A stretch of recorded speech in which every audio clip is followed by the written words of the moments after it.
Hello again.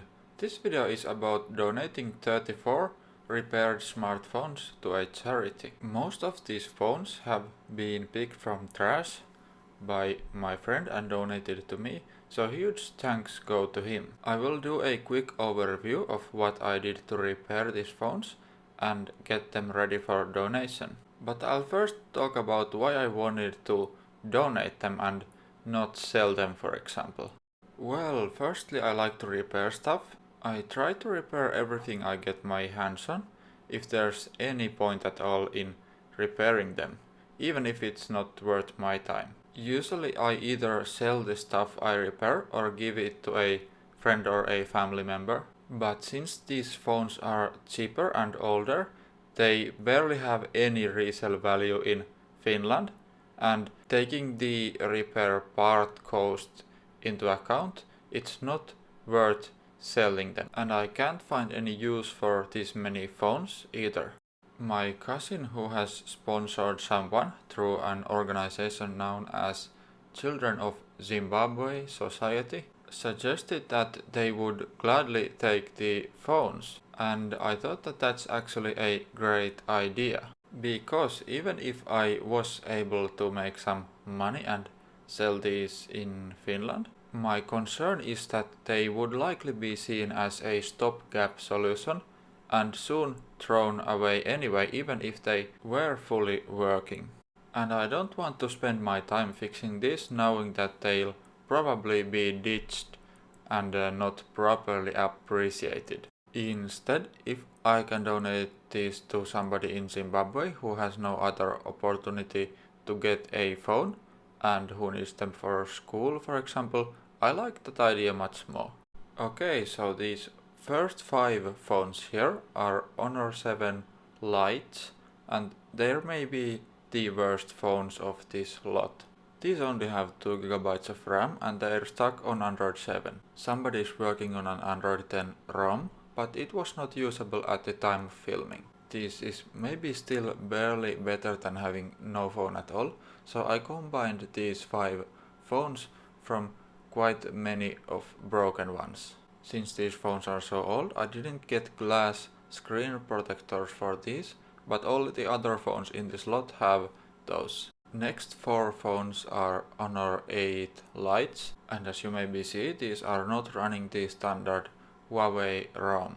These have been flashed with Open Kirin ROM, which allows them to be upgraded to Android 9. Flashing custom ROMs on these is always risky, since I don't know what software they need to use on these, and some apps of course don't like custom ROMs.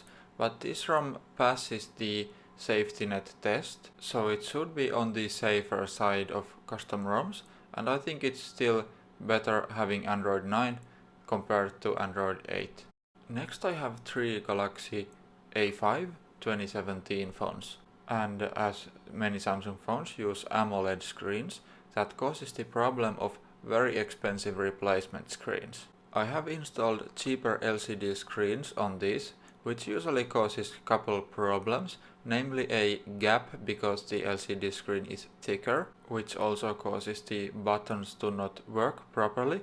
I have made a video where I show how I fixed that problem with these phones. They are running the stock Android 8 ROM. This is a Galaxy J6 2018. Its screen has also been replaced with a cheaper TFT LCD, and it is running the stock Android 10.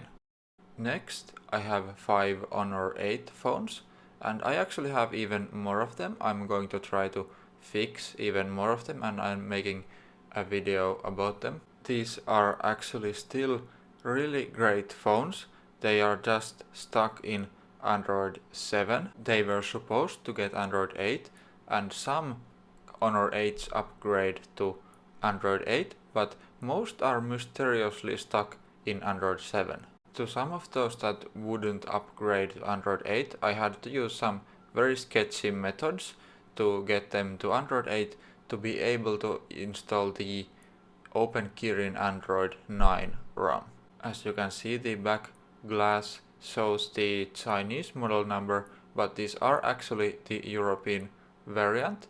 these are just Chinese variant back covers because I replaced them.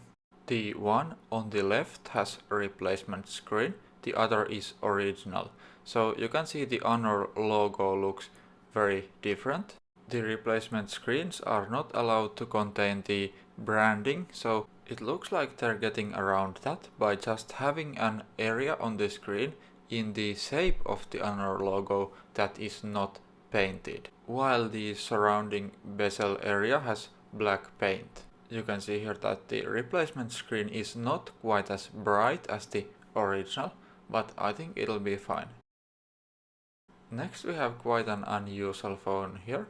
This is an Asus Zenfone 4 Selfie Pro. It actually has an OLED screen, and I found a cheaper OLED replacement that is supposed to have a burn-in on it, but I can barely spot any burn-in on this screen.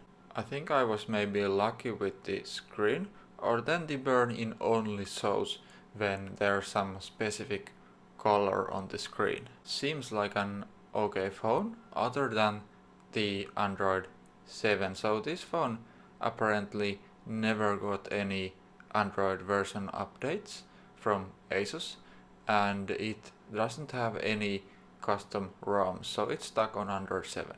Next three phones are Huawei Y5 2019s. They're running stock Android 9.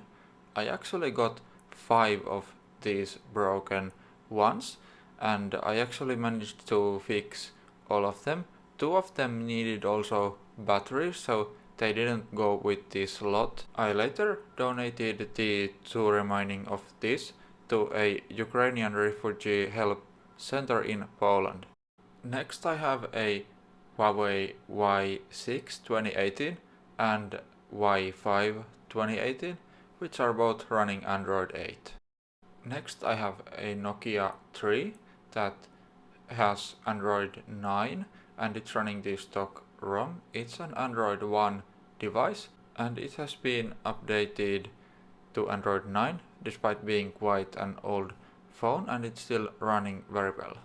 Next I have a Nokia 6.1 here, and this is also an old budget device, but since it's an Android 1 device it has been updated to Android 10 and it's running still very well.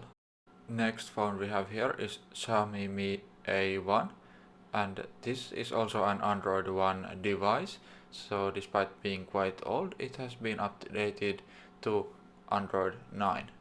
And the last 7 phones are OnePlus 3s and 3Ts. I received 8 of these broken and I got 7 working again.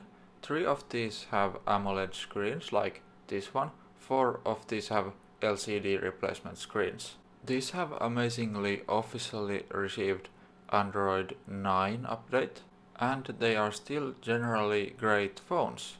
As you can see, the 3T has Snapdragon 821 CPU and 16 megapixel front camera, but otherwise they seem to be identical.